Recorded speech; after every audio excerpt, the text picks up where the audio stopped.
dan ketika terinfeksi kita hanya akan mungkin skalanya bisa lebih ringan. Begitu ya dok ya? Ini adalah vaksin flu biasa, bukan vaksin COVID-19 karena memang masih diteliti atau dicari, tetapi cara kerjanya hampir sama. Saya ingin menjelaskan kepada Anda, pemirsa yang mungkin masih bingung bagaimana cara kerja vaksin. Gini, saya analogikan bahwa vaksin itu bekerja seperti sebuah negara yang lengkap dengan sistem pertahanan negaranya. Ada angkatan bersenjata atau tentaranya, ada tanknya, ada prajuritnya, dan artileri, sistem persenjataannya, rudalnya, kalau perlu ada nuklirnya. Itu sebenarnya adalah cara sebuah negara untuk memproteksi negaranya dari ancaman serangan musuh, seperti vaksin.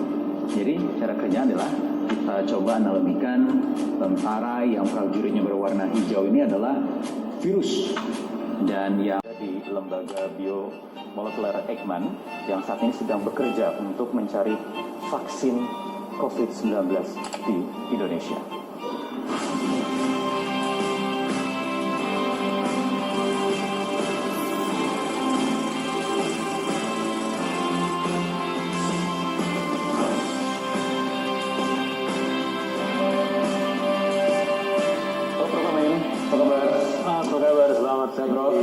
Alhamdulillah. Prof Amin, saya mau tanya, sudah sampai mana update perkembangan pencarian vaksin di Eijkman?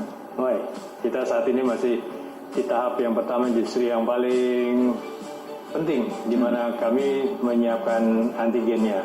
Dan antigen itu disiapkan berdasarkan informasi virus yang sedapat mungkin spesifik untuk Indonesia. Alhamdulillah 7 isolat virus yang berhasil kami sequence dan sudah di-submit untuk dianalisis. Dan untuk sementara data yang ada dari 3 yang pertama misalnya, walaupun sama-sama dari Jakarta ternyata beda-beda. Ternyata beda? Ternyata beda. Dan kalaupun harus dilakukan treatment menggunakan vaksin juga harus dengan vaksin yang beda atau sama atau bagaimana? Nah, kita akan melihat bagian mana yang spesifik tapi juga tidak terlalu banyak mutasi.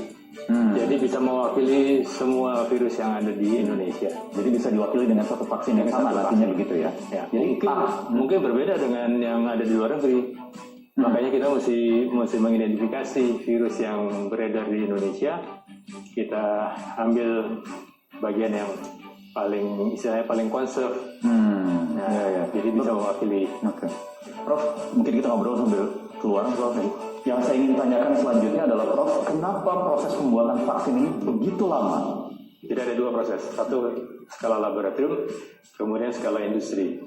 Di skala laboratorium praktis bisa cepat. Yang lama itu sebetulnya setelah uji hewan, setelah itu diformulasi, dialihkan ke skala industri, di mana calon vaksin itu harus diubah sedemikian rupa sehingga bisa diterima oleh manusia. Jadi uji coba ke manusia itu nanti di tahap industri? Betul, karena sekali lagi vaksin itu harus dibuat seperti obat. Dan itu harus memenuhi persyaratan yang ketat. Itu harus di-approve oleh Badan POM dulu untuk bisa itu prosesnya yang mungkin membuat jadi lama. 2021 awal mungkinkah, Prof? Atau 2020 akhir?